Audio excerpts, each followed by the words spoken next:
La cabine affaires du vol entre Montréal et Marseille baignait dans un silence particulier, de ceux qu'on ne remarque qu'après coup. À cette heure matinale, la lumière douce filtrait par les hublots alors que les passagers s'installaient pour la traversée. Les soupirs étouffés, les clics de ceinture et quelques pages de journaux qu'on tournait composaient l'ambiance. Mais ce calme discret fut bientôt perturbé par les pas fermes de Marianne, chef de cabine, depuis plus de 20 ans, chez RXA. Marianne, toujours droite dans son uniforme bleu marine, avançait dans l'allée avec professionnalisme. Bien que ses traits trahissaient une fatigue qu'elle ne savait plus cacher.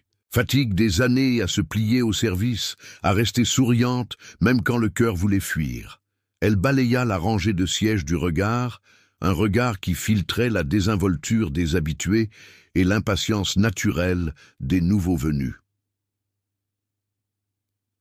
Arrivée au siège 3A, elle chercha machinalement le contact visuel, prête à répondre brièvement à une attente ou à rappeler poliment une consigne. Mais elle tomba sur les yeux calmes de Julien, assis avec une posture tranquille, presque trop tranquille. Il l'observait, pas pour juger, mais comme s'il cherchait à comprendre quelque chose. Et c'est justement ce regard-là qui dérangea Marianne, plus que de raison. Lorsque Julien lui signala, avec une voix posée et claire, que sa commande de repas avait été ignorée, elle sentit une tension monter en elle, venue de très loin.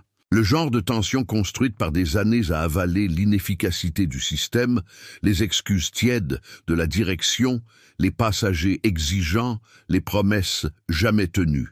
Il ne l'avait pas blessé, ni provoqué. Mais la façon dont il réclamait, sans hausser le ton, d'être traité comme les autres. Cela prit racine au mauvais endroit. Dans le doute, dans le sentiment de ne plus avoir de contrôle sur rien, elle répondit d'abord sèchement. Il insista doucement, mais avec fermeté. Et sans l'avoir prévu, sans en comprendre immédiatement la cause, sa main partit.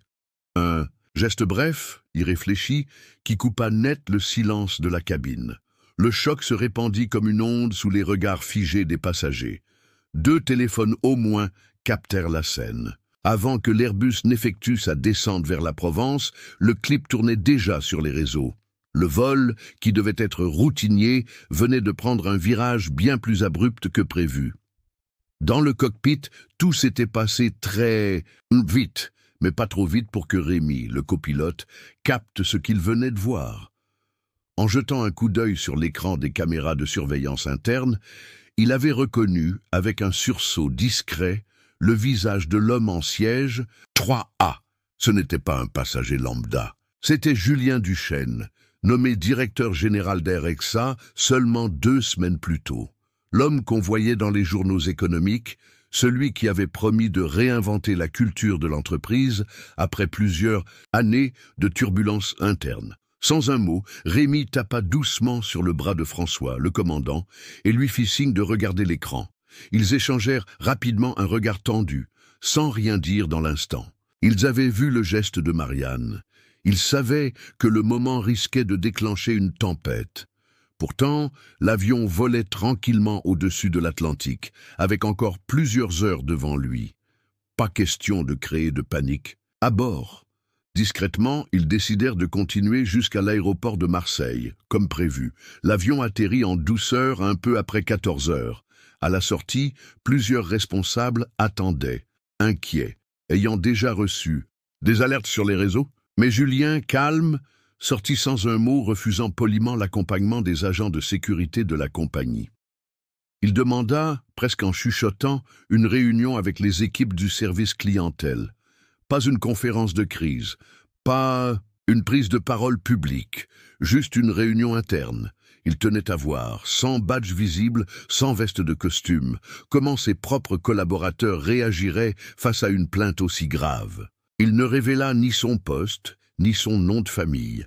Il voulait que personne ne se sente observé, que le système agisse comme d'habitude, sans maquillage. Assis dans une salle de réunion à l'étage du terminal, entouré de conseillers clientèle visiblement déboussolés, Julien écouta. Il notait chaque mot, chaque geste, Il ne cherchait pas à blâmer, il voulait comprendre, pas depuis le sommet de la hiérarchie, mais depuis la base, là où se forment les réflexes, les habitudes, où s'ancrent les vraies mécaniques de réponse. C'était son idée de justice, non pas punir d'en haut, mais regarder de l'intérieur ce qu'il fallait vraiment changer. Quelques heures seulement après l'atterrissage à Marseille, la vidéo avait explosé sur les réseaux sociaux français. Le son du claquement, bien que discret dans l'enregistrement, tremblant, résonnait dans les oreilles de milliers d'internautes. Certains vidéoscopistes le rejouaient image par image, analysant le moment exact où la main de Marianne avait franchi la ligne. Les premières chaînes d'infos avaient sauté dessus. Les titres défilaient, incident en plein vol, une hôtesse perd son sang-froid, ou encore haut responsable agressé à bord, réaction raciste ou dépassement de ses limites. Très vite, les débats s'enflammèrent. Des chroniqueurs évoquaient la pression sur le personnel aérien. D'autres rappelaient que le passager frappé, noir, avait gardé son calme d'un bout à l'autre, et que ce détail n'était pas anodin. Les avis sur le net étaient divisés. Pour certains, Marianne avait simplement craqué face à un client exigeant, un de plus. D'autres voyaient dans cette scène un condensé douloureux du racisme ordinaire, silencieux mais dévastateur. RXA, déjà sous projecteur après sa récente campagne de repositionnement comme championne de l'inclusion, se retrouva violemment propulsée au cœur du cyclone médiatique. Il y a 6 mois à peine, l'entreprise avait organisé un grand événement à Lyon pour annoncer son renouveau humain, annonçant un plan ambitieux d'égalité et de diversité. Et maintenant, un de ses employés les plus visibles venait de flanquer un revers à un homme noir en pleine cabine affaires. La réponse officielle de la compagnie, diffusée par communiqué, n'aidait en rien. Elle parlait de regrettables incidents et de circonstances à clarifier, sans nommer la commissaire ni évoquer la position du passager. Résultat, des hashtags en colère, des appels au boycott, même des anciens employés qui ressortaient leurs propres témoignages. Pendant ce tohu-bohu, Julien gardait le silence. Dans son petit bureau au centre opérationnel, il appela Chloé, sa fidèle assistante depuis 10 ans. Il demanda, sans détour, l'accès au rapport complet des 5 dernières années sur la formation interne, les fiches de conduite, les évaluations de comportement et les rapports RH. Il ne cherchait pas une tête à couper pour calmer l'opinion. Il voulait, avec précision, comprendre quand et comment on avait laissé grandir un terrain où un geste pareil avait pu éclater. Marianne avait été suspendue à titre provisoire dès le lendemain du vol. Elle avait reçu l'appel du service, des ressources humaines, alors qu'elle était encore sous le choc des retombées médiatiques. Officiellement, il s'agissait d'un temps d'enquête et de recul. Mais dans son esprit, c'était une mise à l'écart.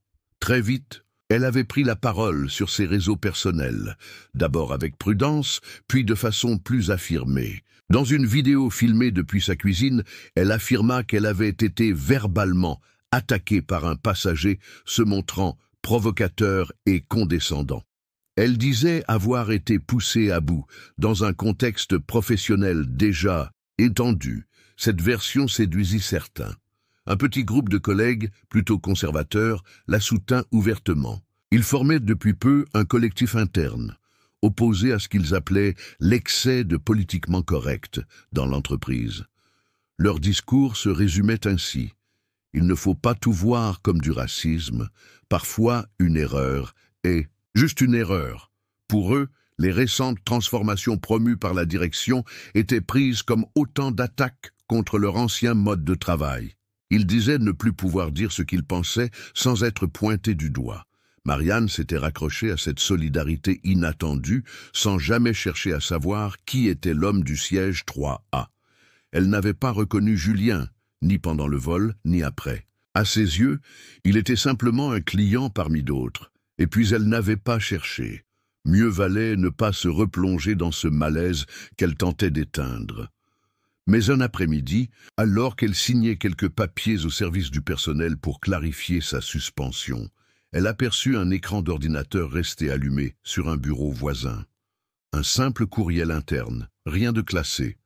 En haut, une photo officielle. Julien Duchesne, directeur général nommé ce mois-ci, sourire posé, costume sobre. Marianne sentit son cœur rater un battement. La sueur envahit ses paumes. Le souvenir du vol remonta d'un coup, brut, trop clair. Elle resta là, figée, incapable de parler.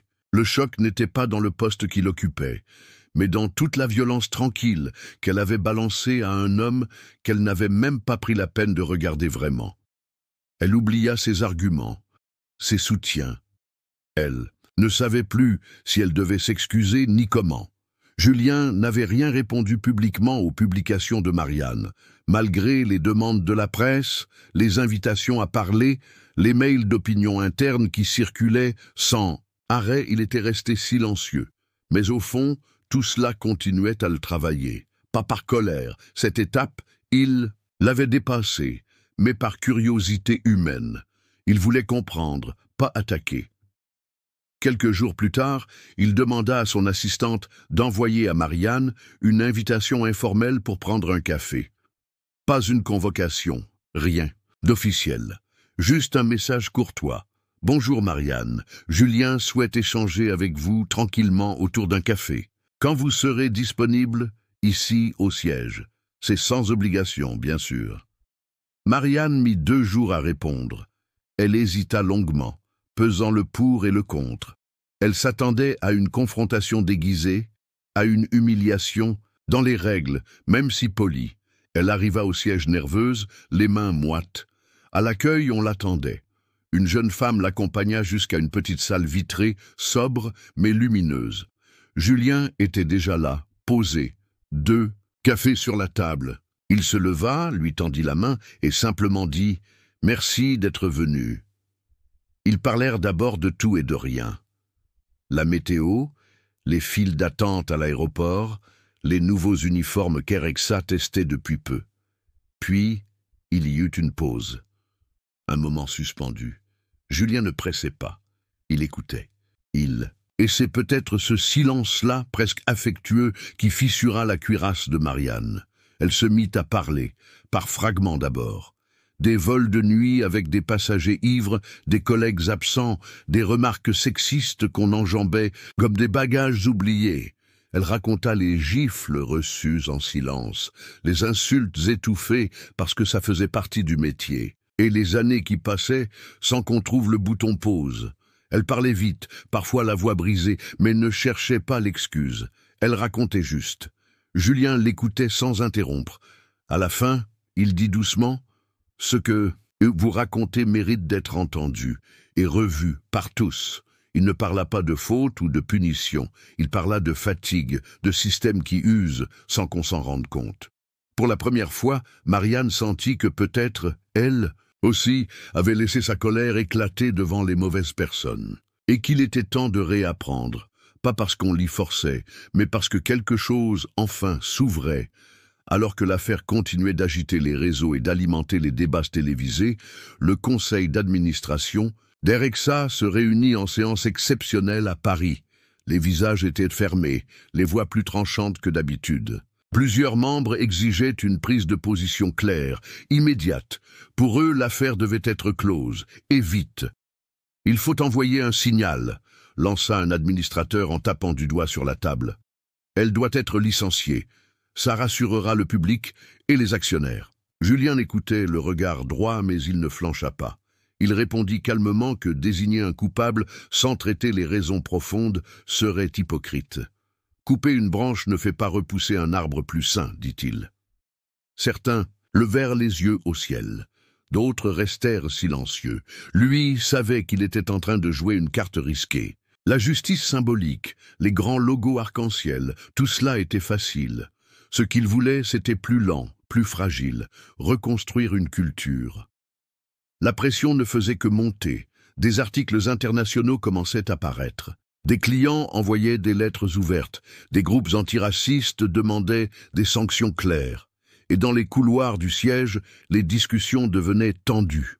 Certains cadres haut placés commençaient à murmurer que Julien allait trop loin, qu'à force de vouloir tout changer, il allait finir par tout casser. Lui, de son côté, passait de longues heures à revoir les anciennes formations internes. Assis seul dans la salle d'archives numériques, il faisait défiler des dizaines d'heures de vidéos. Il regardait les modules de sensibilisation, les jeux de rôle avec les hôtesses et stewards. La façon dont les situations délicates étaient jouées. Ce qui lui sauta aux yeux, c'était l'absence. L'absence de certains visages, de certains scénarios, et surtout la répétition d'un certain ton, poli mais froid, conformiste. Nota tout. Silencieusement, il construisit un plan, pas un plan de crise pour les médias, mais un vrai chantier, formé autrement, intégrer des vécus réels, changer les repères quotidiens, pas juste les affiches murales. Il savait que cela ne ferait pas la une de demain, mais peut-être, dans 6 mois ou 1 an, on parlerait d'Airexa autrement. Non pas comme celle qui avait puni, mais comme celle qui avait enfin compris. Cela, Julien ne voulait pas le sacrifier. Même si sa cote de popularité en prenait un coup, il tenait bon. Parce que bâtir demande bien plus de courage que punir. Chloé avait toujours été discrète. Depuis plus de 10 ans, elle travaillait main dans la main avec Julien, l'avait suivi de poste en poste et connaissait mieux que personne ses habitudes, ses silences, ses doutes. Elle n'avait jamais cherché la lumière, encore moins les intrigues. Mais ces dernières semaines, tout changeait. C'était d'abord arrivé par hasard. Un soir de réunion tardive au service communication, elle avait échangé quelques mots avec Loïc, le directeur marketing d'Airexa. Grand sourire, costume impeccable, regard qui mettait à l'aise. Ils avaient parlé de pression professionnelle, de politique interne, le tout avec un ton léger, presque complice. Peu à peu, Loïc était devenu une présence familière dans son quotidien. Ils prenaient souvent un café ensemble le matin, restaient bavardés après les réunions ou s'envoyaient des messages en plein milieu de la nuit, moitié boulot, moitié blague. Le charme de Loïc était indéniable, et Chloé, pourtant méfiante en temps normal, avait fini par se laisser approcher. Mais quelque chose ne collait pas tout à fait. Un jour, alors qu'elle attendait Loïc pour un rendez-vous au 9e étage, elle aperçut son nom dans l'historique d'une salle réservée de manière anonyme.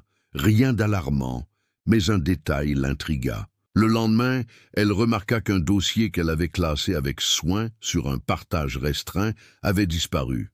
Puis, il y avait eu ce soir étrange où Loïc avait refusé qu'elle utilise son ordinateur pour une simple impression. Petit, morceaux isolés, mais qui, mis ensemble, commençaient à former quelque chose de troublant.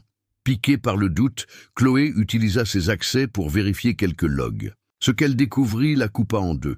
Des dizaines de pincements discrets, fichiers transférés, mots-clés scannés, impressions épiées hors horaire. Et au centre de tout, Loïc. Il relayait des informations internes aux médias, visiblement en lien avec certains membres du conseil d'administration. Le but devenait clair. Affaiblir Julien, provoquer sa chute et se positionner en candidat logique à la reprise.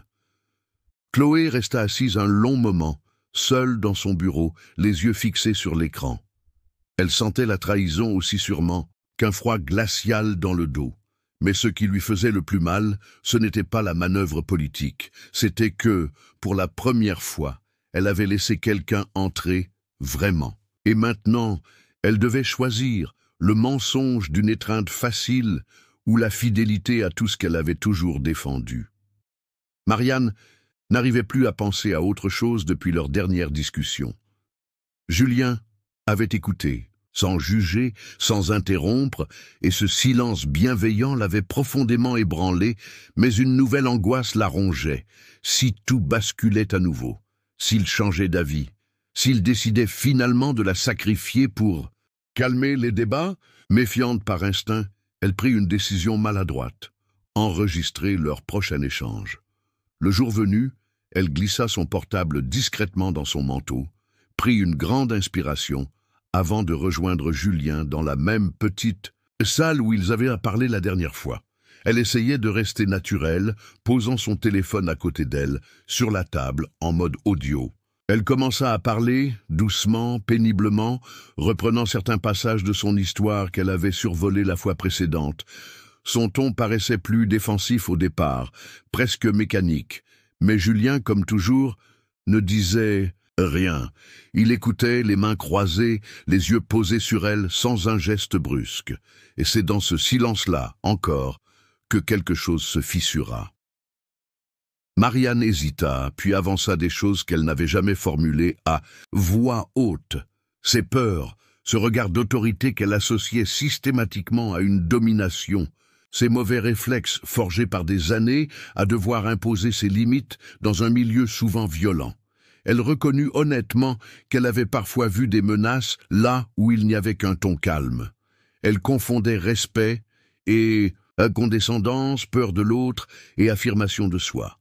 À un moment, presque sans s'en rendre compte, elle arrêta l'enregistrement. Plus besoin. Julien, à son tour, parla un peu. De ses débuts, de la peur d'être jugé uniquement par ce qu'il représentait, de ces petites tensions invisibles qu'il avait vécues dans les conseils d'administration, quand il était le seul homme noir autour de la table. Ils n'étaient pas sur les mêmes chemins, mais quelque part les blessures se croisaient. Quand elle sortit de là, Marianne ne savait pas très bien ce qu'elle ressentait, mais une chose était claire, elle ne voulait plus rester dans l'ombre de ses habitudes. Le soir même, elle s'inscrivit à une session de formation incluse dans le nouveau programme élaboré par la direction. Cette fois, elle y allait non pas en experte qui surveille, mais en élève qui apprend. Pour la première fois depuis longtemps, elle se sentait prête à changer.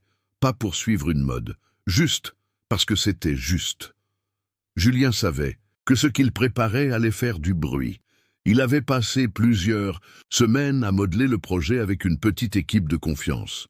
L'idée semblait folle pour certains au siège. Faire appel à des comédiens pour reproduire, avec un réalisme dérangeant, des scènes vécues ou inspirées de témoignages internes. Des clients insultants, des conflits sur des sièges, des remarques racistes ou sexistes à peine voilées. L'objectif n'était pas de blâmer, mais de forcer à ressentir, de bousculer sans accuser. Le programme coûtait cher. Entre les cachets des comédiens, les répétitions, la location des locaux et les séances de débriefing avec des médiateurs extérieurs, on parlait de plusieurs centaines de milliers d'euros. Le conseil d'administration y voyait une opération de communication différente, sans garantie de résultat. Mais Julien insistait. Soit on change pour de bon, soit on repeint les murs et on continue comme avant. Il engagea les premiers, groupe test à Orly et Roissy. Les effets ne tardèrent pas. Dans les salles de formation, on entendait des silences tendus après certaines scènes. Des discussions surgissaient, parfois heurtées, souvent honnêtes. Un steward s'était effondré en réalisant qu'il avait lui-même minimisé des propos blessants entendus des années plus tôt. Une agente au sol, d'origine algérienne, avait enfin raconté un épisode humiliant avec un client. Jamais évoqué jusque-là. Contre toute attente, Marianne se porta volontaire dès la deuxième session. Personne ne l'y avait poussée. Elle s'était inscrite seule, en ligne, sans même prévenir Julien. Ce fut pendant une simulation qu'elle se révéla, à l'écoute présente, sans surjouer. Elle laissa parler, encaissa sans se refermer, et ses retours étaient fins, humains, précis. Ceux qui l'avaient connue intransigeante furent surpris. Mais elle ne s'arrêta pas là. Peu de temps après, elle proposa à la DRH de lancer, à titre expérimental, des cercles de parole informels entre équipes. Pas des réunions obligatoires, mais des moments simples après les pointages, entre bagagistes, hôtesses, agents d'embarquement. Elle les appelait les escales franches. Elle gérait le café, la salle, envoyait juste une invitation anonyme à chacun. Pas de hiérarchie. Juste des gens qui racontaient leur quotidien, leurs frustrations, leurs joies aussi.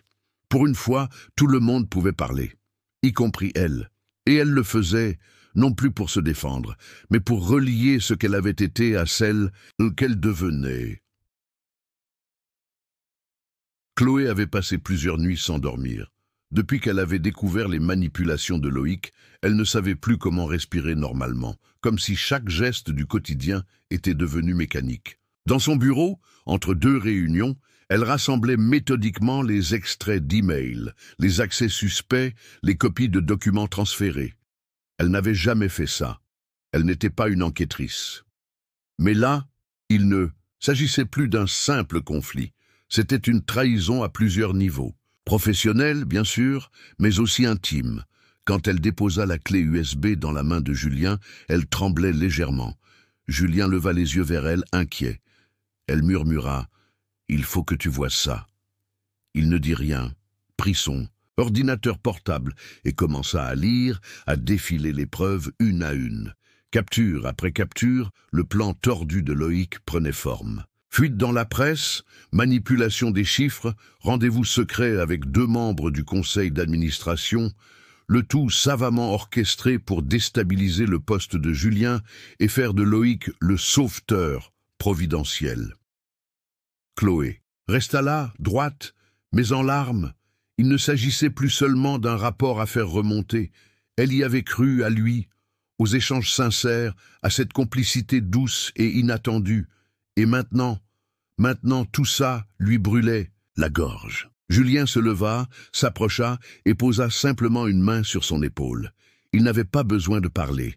Elle venait de prouver beaucoup plus que de la loyauté. Le lendemain, Julien convoqua une réunion exceptionnelle du Conseil à Charles de Gaulle, dans une salle vitrée en retrait. Tous étaient là, Loïc aussi, confiant, costume parfaitement ajusté. Julien exposa calmement les faits, capture après capture. Les visages changèrent de couleur. Certains seconds couteaux du Conseil détournèrent le regard. Loïc tenta une défense maladroite, mais les preuves étaient trop nettes. Il avait voulu éliminer son supérieur en douce, avec élégance, mais sans éthique. Quand la séance se termina, tout avait basculé. Chloé, jusque-là dans l'ombre, fut saluée par plusieurs personnes, y compris de vieux directeurs qui ne l'avaient jamais vraiment remarqué. On parla d'intégrité, de courage. Elle ne cherchait pas les félicitations, mais elle les accepta, émue. Ce qu'elle avait protégé, ce travail, cette culture naissante de vérité, valait la peine. Son nom, désormais, était associé à la reconstruction. Non pas parce qu'elle l'avait voulu, mais parce qu'elle avait osé.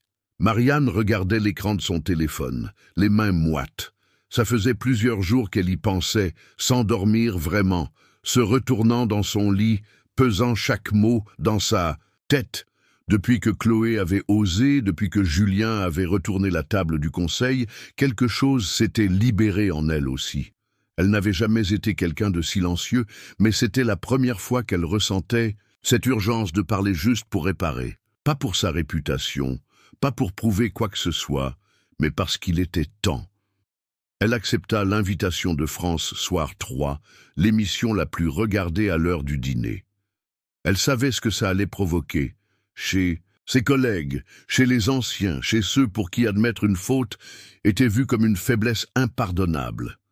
Mais elle y alla quand même. À mesure que le générique passait, elle sentait son cœur battre dans ses tempes. L'interview commença normalement.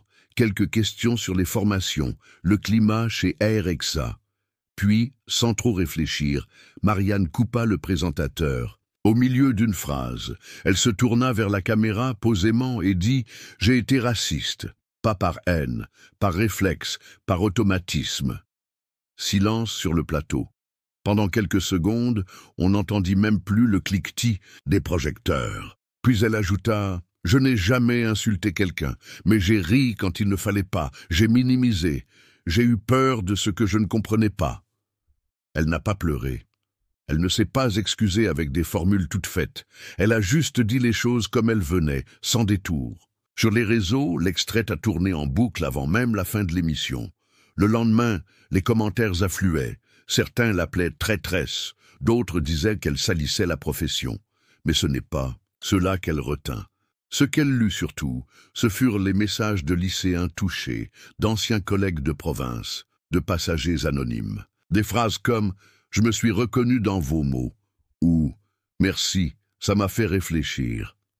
Même le fils d'une collègue lui avait écrit « J'ai vu ma mère là-dedans ». Marianne ne cherchait pas les applaudissements.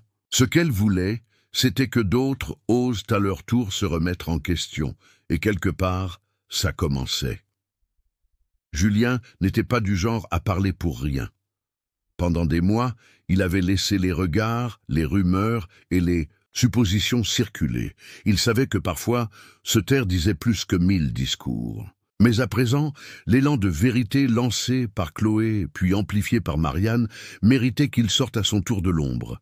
Ce n'était plus seulement une affaire d'entreprise, c'était devenu un moment de société. Et ce moment appelait sa voix.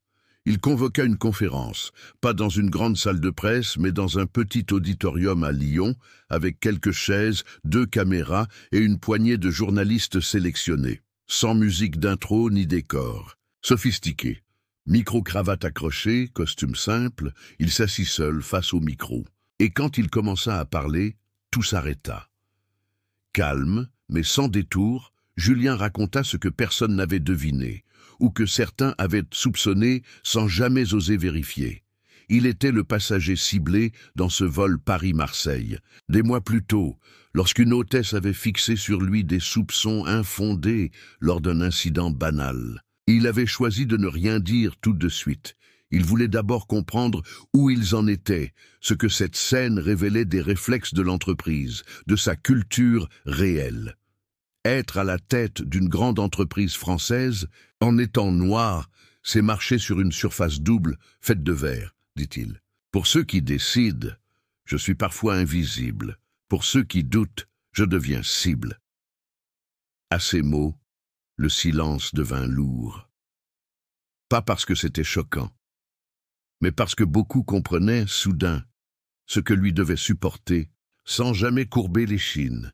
Il poursuivit doucement. « Je n'ai pas voulu punir avant même d'écouter. Je voulais voir si nous étions prêts à changer sans l'ordre clair d'un chef. Maintenant que je sais, je peux poser les fondations. »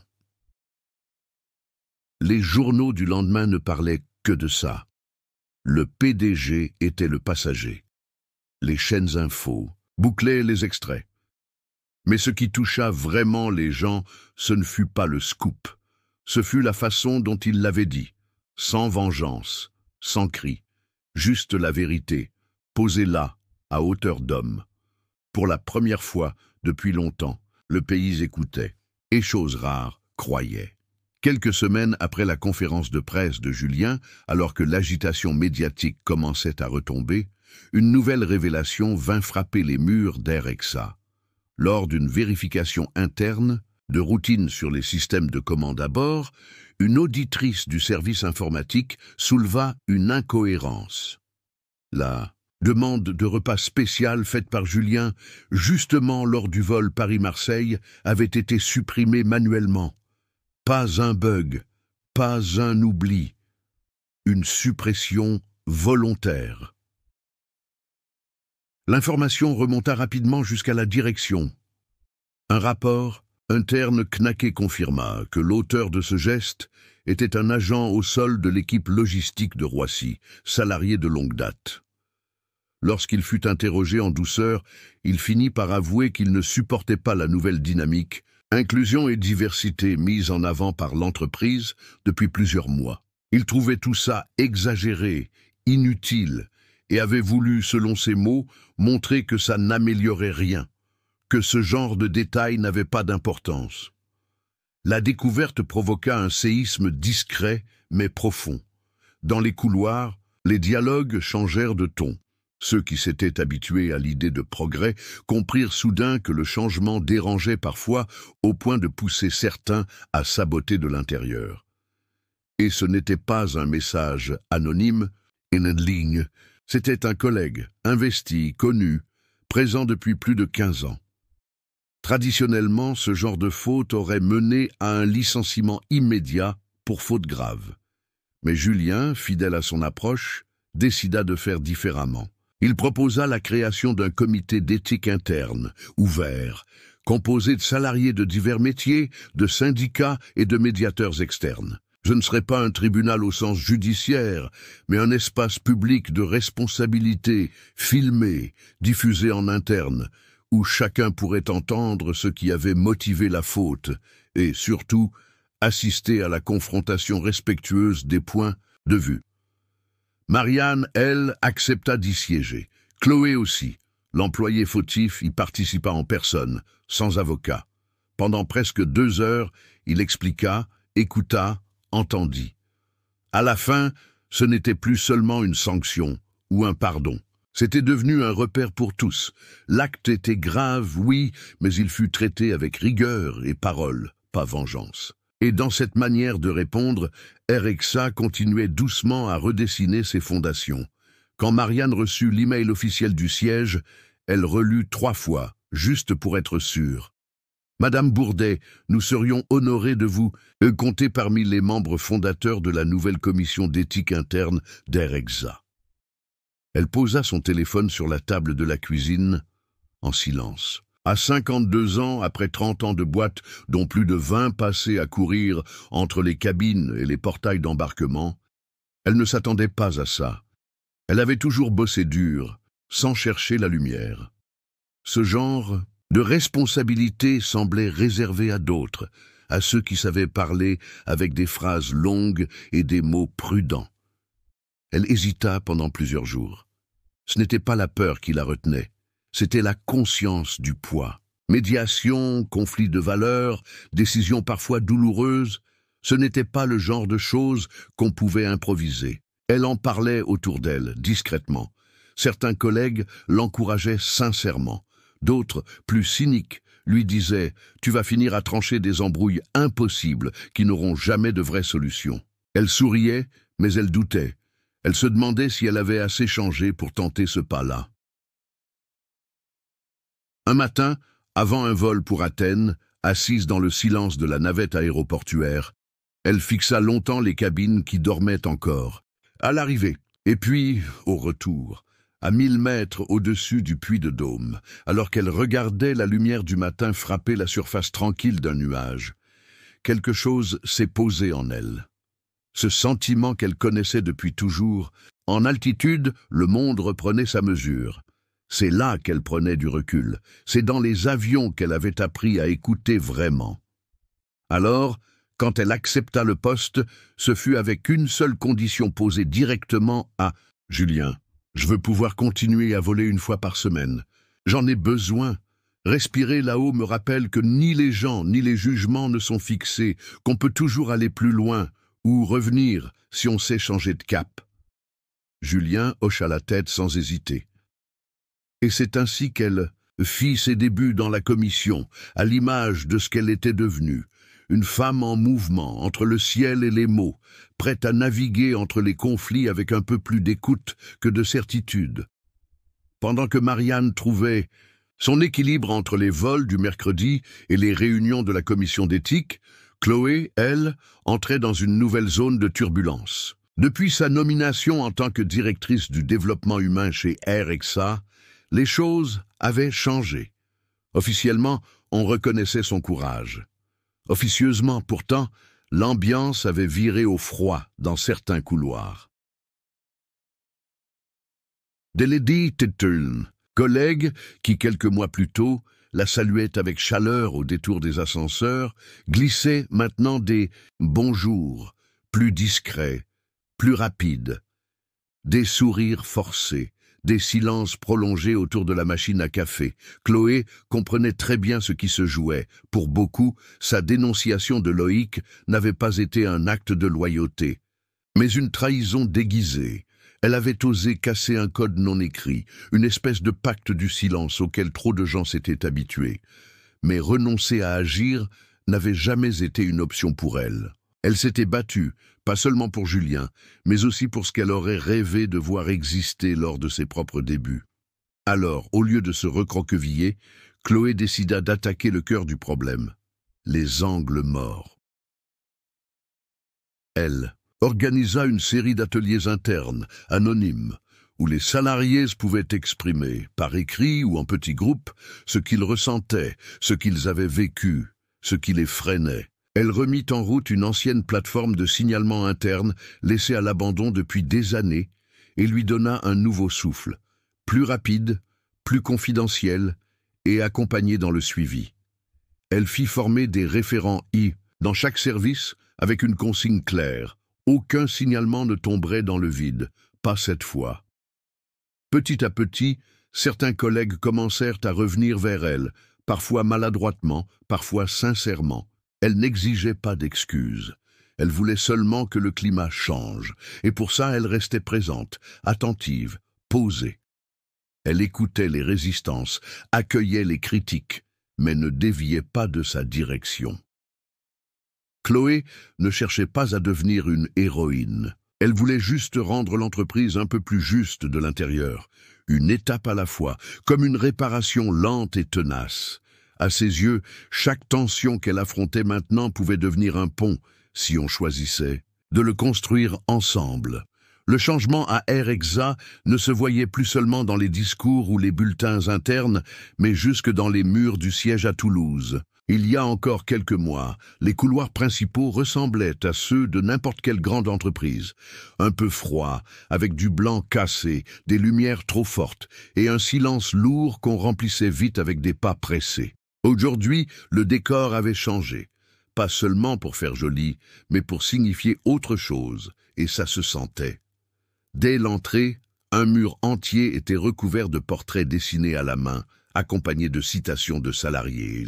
Pas des phrases marketing, de vrais bouts de vécu, écrits parfois de façon simple, parfois brute. J'ai voulu partir 10 fois, mais j'ai fini par rester parce qu'on m'a écouté. Ou être moi ici, aujourd'hui, c'était inimaginable il y a 5 ans. Tout autour, des couleurs chaudes, des formes qui rappelaient les itinéraires d'avion, comme si chaque parole traçait une nouvelle trajectoire. Chaque semaine, des cercles de parole étaient organisés dans un ancien open space transformé en salle de réunion souple, sans table dominante, ni rang d'arrivée. On s'y installait autour de tapis, de coussins.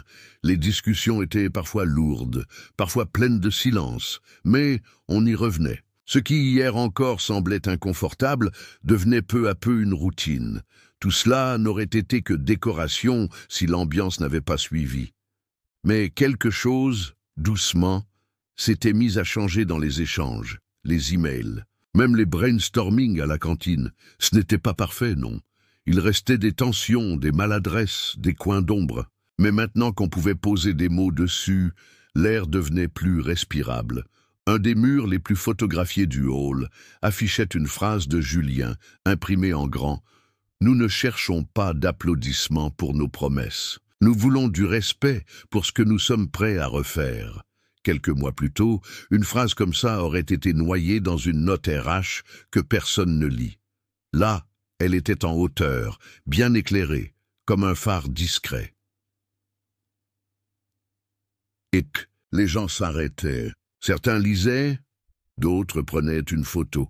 Personne ne passait totalement sans regarder. Le bâtiment ne renvoyait plus de l'écho. Il écoutait. Enfin.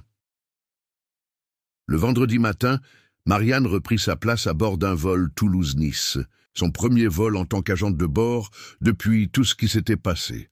Elle avait retrouvé son uniforme avec un mélange étrange de nervosité et de curiosité. Cette fois, monter dans l'avion, traverser la passerelle et entendre le bourdonnement des turbines n'était plus un simple retour aux habitudes. C'était un retour à elle-même. Pendant l'embarquement, elle observa les visages un à un. Hommes d'affaires, jeunes couples, parents fatigués avec leurs enfants. Et là, une femme noire d'un certain âge posa ses yeux sur elle. Rien n'était dit, mais son sourire calme, presque complice, voulait tout dire. Marianne soutint ce regard un peu plus longtemps, et dans le souffle, d'un instant, elle sentit son ventre se serrer. Pas de tristesse, pas de honte, plutôt cette chose rare qui ressemble à un vrai redémarrage.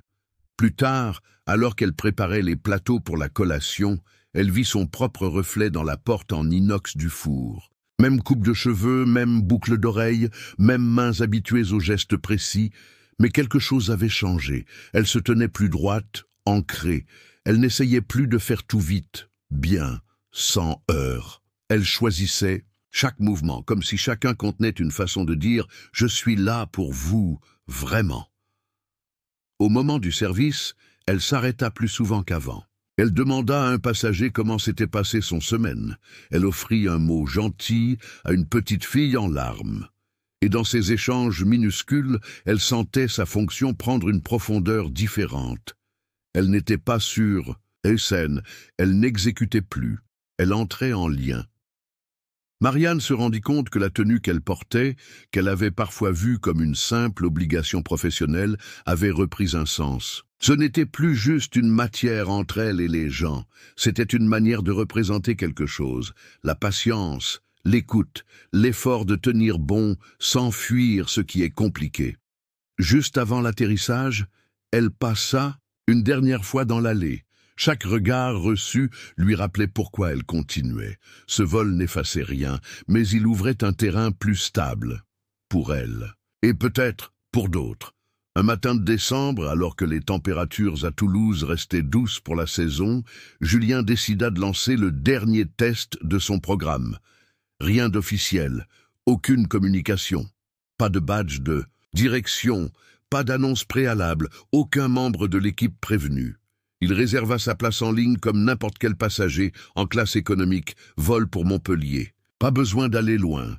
Il ne cherchait pas un choc, juste une impression brute, pure, sans décor. Il voulait ressentir comment les nouvelles valeurs d'Air-Exa vivaient maintenant, sans l'appui de son autorité. Il s'installa au fond de l'appareil, siège couloir, près d'un adolescent concentré sur un jeu mobile. Il n'attendait rien d'extraordinaire. Il voulait juste observer les gestes des hôtesses, les échanges entre équipages, les regards aux passagers, sentir si la culture qu'ils avaient construite, pas à pas, tenait debout sans lui pour la soutenir. Le genre de choses qu'aucun rapport écrit ne peut vraiment saisir. Tout était calme. Quelques rires discrets, des bonjours sincères, une attention simple portée aux besoins des gens. À un moment, il leva les yeux et la vit. Marianne, là, dans l'allée, dans son uniforme, souriante, concentrée, fluide. Elle s'approchait avec le chariot et leurs regards se croisèrent. Pas de surprise, pas de mise en scène, juste un petit sourire partagé. Elle l'avait reconnu, bien sûr, mais elle ne dit rien. Elle lui tendit un café, tranquillement, avec un sucre ou pas, comme à n'importe quel autre passager. Il répondit sans merci, et elle hocha la tête. Ce simple échange, sans artifice, sans justification, contenait une forme d'évidence. Il n'avait pas besoin de récapituler le chemin. Il n'avait pas besoin de mots pompeux ou de bilan. C'était là, dans la tranquillité de ce moment entre eux, entre collègues, comme si tout ce qu'ils avaient traversé avait abouti à ça. Un simple geste juste dans le bon contexte. Julien s'adossa dans son siège, le gobelet tiède entre les mains. Il observa les autres passagers, la lumière naturelle filtrant par les hublots, les petits gestes d'humanité qui circulaient sans qu'on les remarque. Rien n'était spectaculaire, mais tout respirait la cohérence.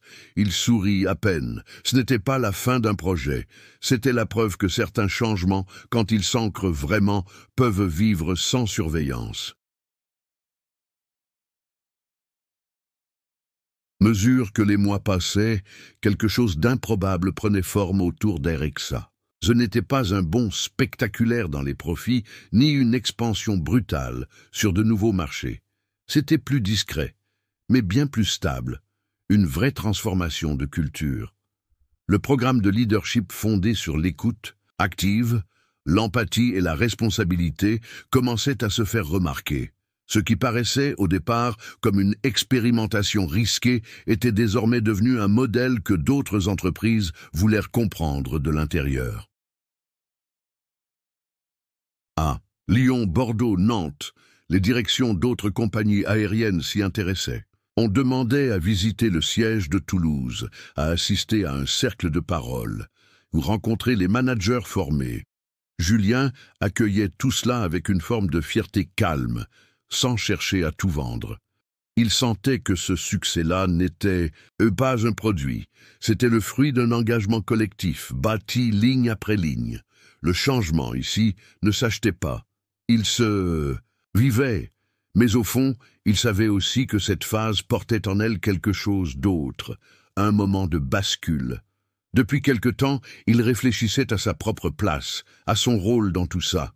Il ne voulait pas s'accrocher. Il n'avait jamais imaginé finir sa carrière en haut d'un organigramme figé. Il avait prévenu très tôt qu'il ne resterait pas éternellement à la direction générale. Cette transformation qu'ils avaient amorcée devait continuer sans lui au centre.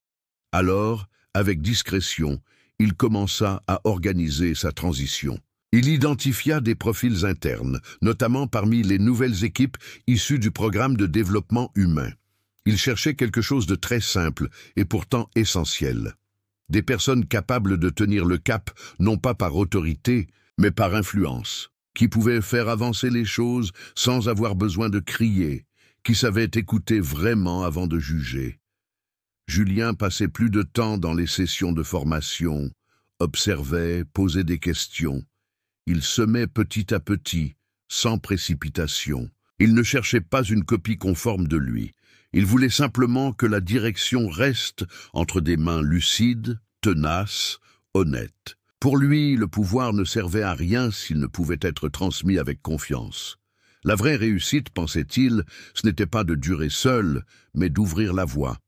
La salle polyvalente du siège d'Erexa, habituellement réservée aux assemblées générales et aux formations techniques, était méconnaissable ce soir-là. Guirlandes de tissus colorés pendaient aux murs.